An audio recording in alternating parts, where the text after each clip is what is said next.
Wentworth is a gripping Australian television drama that not only captivates its audience with intense plot lines and complex characters, but also subtly communicates character development through the lens of fashion. As the series unfolds, the evolution of each character is mirrored in their wardrobe and style choices, reflecting changing perspectives and personal transformations.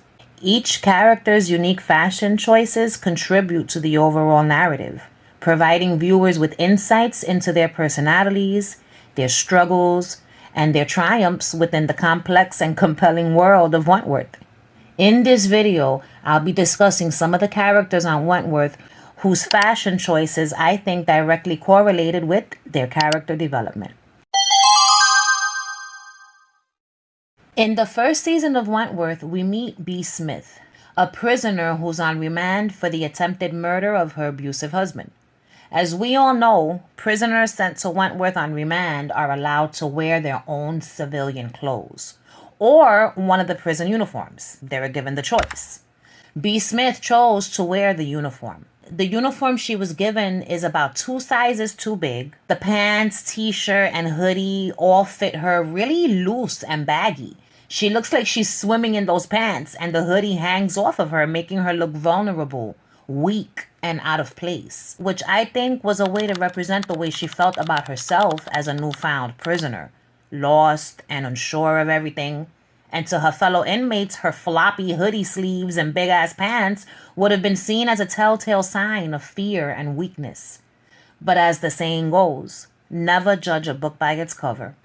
On the outside, B. Smith's sloppy, ill-fitting uniform was, in my opinion, the show's way of showing us how powerless B was within the walls of Wentworth. However, as B rises to become a formidable force within the prison hierarchy, her fashion and overall look undergo a drastic transformation. In season 1, she was shy and hiding behind her huge uniform. And by the end of season 1, she had ditched her hoodie and committed a full-blown homicide in those big-ass pants and just a t-shirt, as if she was slowly but surely shedding the layers of her former self. At the start of season 2, B. Smith, she was going through it. You know what I'm saying? The death of her daughter, the realization that she'd killed Jax and was now going to do major time in prison. You know, she was all fucked up and looking a hot ass mess. She looked strung out and disheveled. But midway through the season, she gets her mojo back and she finds a new reason to live. And she dyes her fading red hair back to this vibrant red color again. For me, this coloring of her hair meant that she wanted how she felt on the inside to reflect how she looked on the outside. And that was red and hot like fire. And what is fire? Fucking dangerous. It's a force to be reckoned with. And by the time season 2 ends, we see B. Smith emerge from the police van with the wind blowing through her blazing red hair. And she looks like one of America's most wanted. I wonder if they have that show in Australia. Australia's Most Wanted. I don't know. Anyway, in season 3, we see B rocking a sleeveless, fitted t-shirt that showcases her muscular arms, okay? B. Smith did not come to play games. The bitch has been working out. She has the sides of her head shaved, and she looks like a fucking proper badass bitch who will not be fucked with. She looks strong and sturdy, and this is it. This is B. Smith at her finest, okay? At her peak level of fitness and focus. She was at the top of her game in all ways, and her uniform and hairstyle choice showed that. Come season 4, B. Smith was as deflated as it gets. She felt like she had no purpose in life. Condemned to a life in prison, no lover, no Debbie. She was back in a baggy sweater with shorter, faded red hair. She looked tired and over it. And then she meets Allie. And we all know how that ends, okay? So the shift from oversized prison uniforms to a more assertive sense of style mirrors B. Smith's journey from being a vulnerable prison newbie to the empowered powerhouse she later became. You know, long live B. Smith. Joan Ferguson is a character whose fashion choices consistently reflect her thirst for control and authority. Her iconic power suit symbolized dominance and precision. It was just a governor's uniform, you know what I'm saying? But no other governor wore it the way that she did. Crisp and clean and ironed and lint free. The meticulousness of her uniform, it kind of mirrors her calculated and methodical approach to manipulating those around her. This is who she is. This is how her brain works. Every T must be crossed, every I dotted, okay? No hair on her head can be out of place. She is stone cold and as hard as they come, and you can see this about her just by the coldness and stiff lines of her appearance. She doesn't have to mutter one word for anyone to know that she is no joke. When she first walks into the laundry, after she, found the drugs on Sky, she didn't speak. But she had Frankie frazzled just by her presence, okay, and her appearance. But during the start of her unraveling in season 3, we saw a few signs that she was on the verge of losing her shit, okay? The first sign for me was her hair. There were several hairs that were out of place and looking all crazy, and I believe those wayward hairs were the show's way of showing us that shit was about to hit the fan, which it did. The whole Joan murdering Jess and setting the prison on fire. When they pulled her out of that fire, she looked like a smoked mess, all right? Her hair looked like it had been through some shit. It was great to see Joan looking crazy. So during Joan's time as an inmate in Wentworth, she wore the most basic version of the uniform. Pants that fit well and a crew neck sweater to match. Teal from head to toe, minus her white, sneakers. She got rid of her signature bun and opted for a more relaxed version of her infamous updo, a slick back ponytail.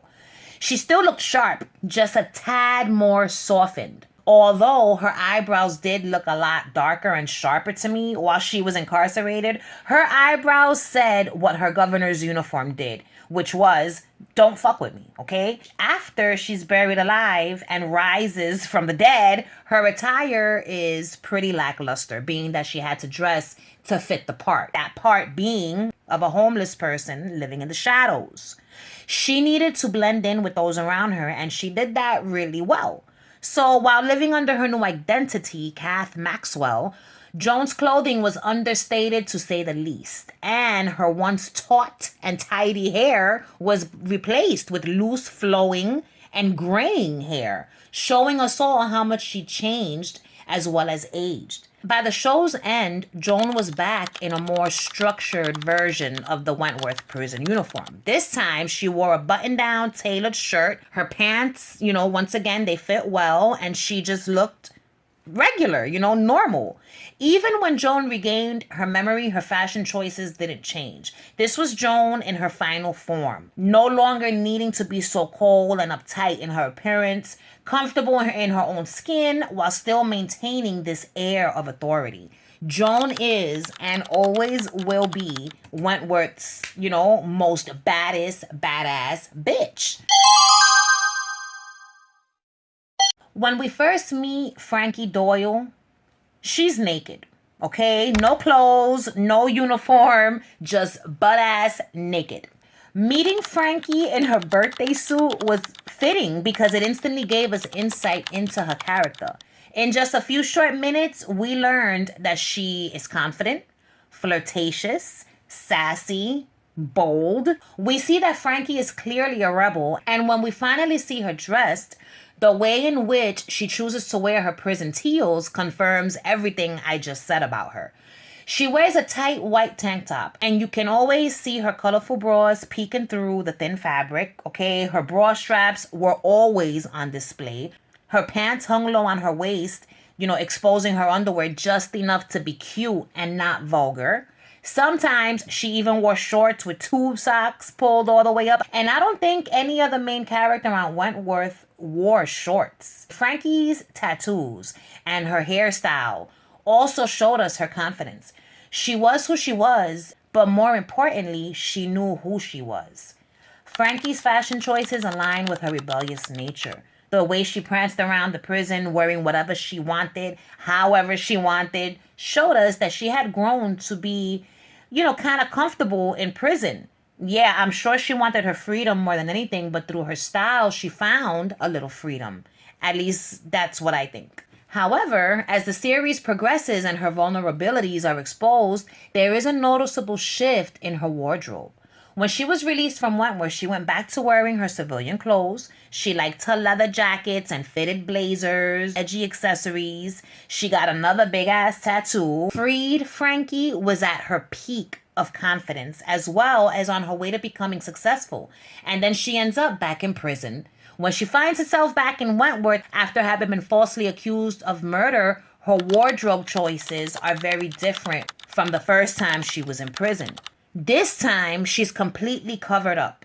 T-shirt, hoodie, pants, all three garments. They don't fit her too big or too small. They fit her just right. Her hair is no longer edgy. Now it's pulled back in a ponytail. She's low-key now, whereas before she was bold and in your face. She stood out like a bright diamond before, and now she blends in with the crowd. She's still the same Frankie, strong-willed and determined, but this time around, she's not trying to get comfortable in there. She wants out, and that is reflected in her wardrobe choices. When Frankie finally regains her freedom, we see her back in her tight jeans, graphic tees and button-down shirts. And in the very last scene Frankie is in, she has on like a military-style jacket, which I thought was a great touch. She's a warrior and a survivor. And in that last scene, we as an audience knew that no matter what, she was going to be okay. Ali Novak's character undergoes a significant transformation throughout the series. It could have been even one of the biggest ones on the show. Her initial introduction in the usual teal prison uniform symbolizes nothing much. She was just one of Kaz's crew at that point. She wore the three-piece uniform, white t-shirt, pants, hoodie. Her hair was long and straight, and she wore a little makeup. Once she falls for B. Smith, that's when we see like a slight change in her appearance. And B gives her a more grown-up hairstyle. After B. Smith dies, we again see a change in Ali's outfit choices. Her uniform looks bigger on her now. Her hair, it looks oily and dirty.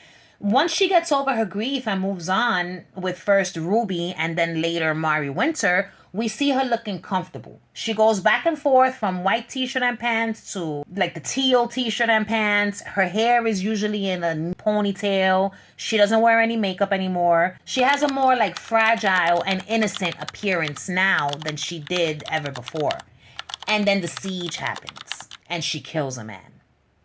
After that incident happened, Ali became top dog, and as such, her wardrobe and style choices had to reflect her newfound power. So we see Ali in the yard at the start of season 8 looking as sharp as a knife. She has on a tank top now. Her arms are on display. Her hair is a lot shorter and very bluntly cut. Her makeup is dark on her eyes and her lips are red. Season 8 Ali was on a whole nother level. Never did Ali look better than she did in season 8 during her short run as top dog. Her outfit was very similar to Frankie's. Her hairstyle and makeup, that was a major part of her transformation. It showed us that she was no longer the same Ali we had come to know. The innocence she once had, that shit is gone now. She's a grown-ass woman now, capable of fending for herself as well as the other women.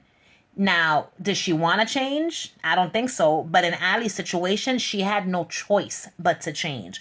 Her transformation was necessary. Much like B, when she was named top dog, Ali had to look the part in order for the women to take her seriously. So by the end of the season, Ali finds herself in a wheelchair for life. Okay, she gives up her top dog status and goes back to wearing the standard uniform.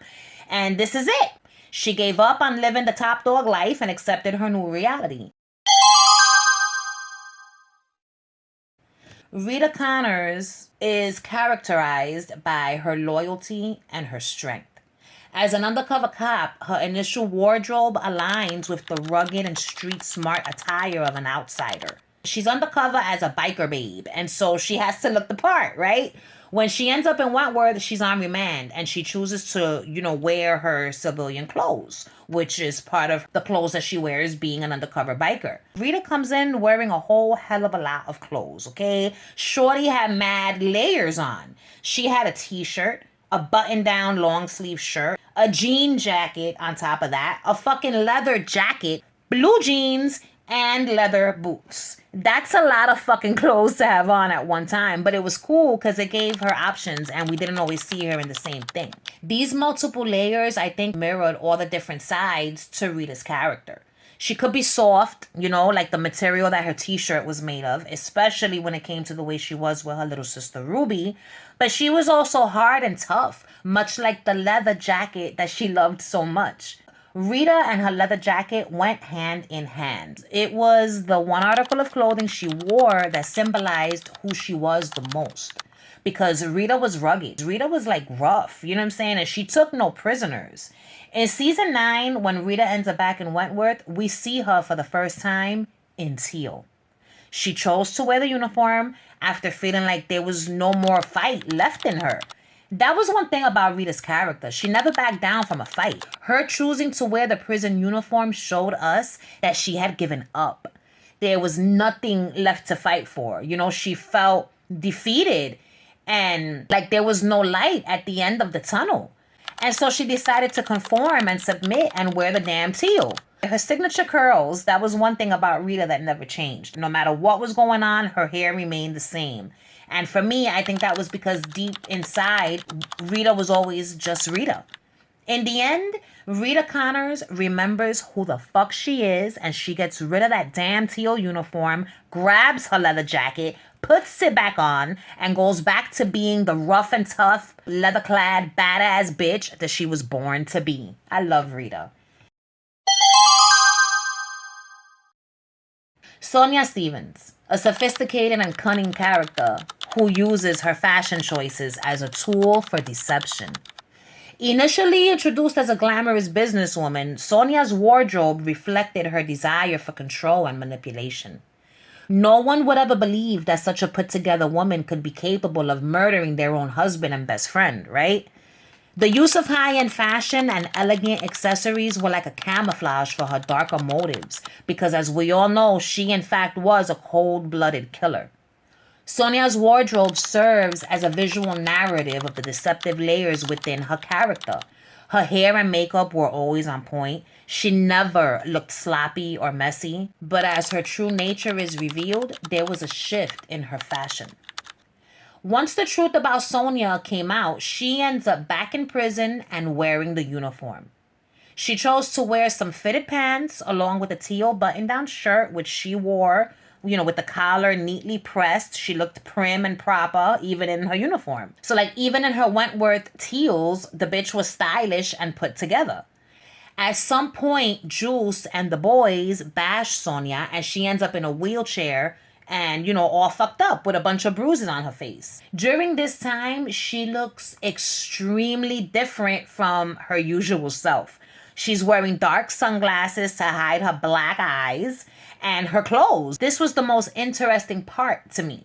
Her button-down shirt is now only buttoned at the collar, and she looks like a chola straight out of East LA. She looked crazy, but she also looked tough, I know that sounds crazy considering the fact that she was all fucked up and in a wheelchair, but for me, she looked like someone who had been through some shit but came back stronger and meaner than ever. For those of you who might be wondering what in the fuck is a chola is basically the Mexican gang girl who's down for her shit, for her vato and her neighborhood. She goes hard and you better watch out, okay? So a great movie that showcases cholas and chola culture that I think is great is Mi Vida Loca.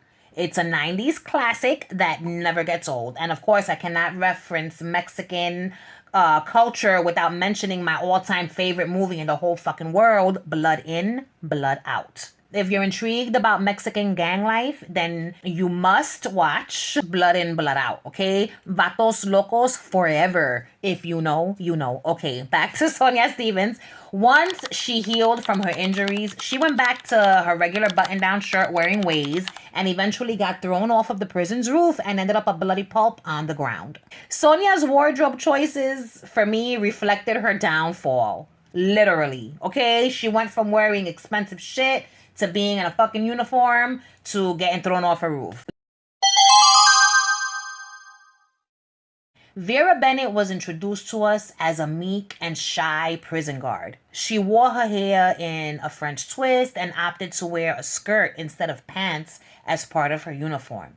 She looked like a timid, wide-eyed guard that the prisoners wouldn't have had a hard time getting over on, but as the show progressed, Vera experienced a significant evolution in her character, which was reflected through her wardrobe choices. After she euthanizes her own mother, Vera tightens up. She now has her hair pulled back sleek and in a tight bun. Her uniform remains the same, but this small hairstyle change was enough for us to see that Vera was no longer the small, overlooked guard that gets picked on by the inmates. She's in control now. Damn it, and she is not letting these bitches get away with jack shit anymore.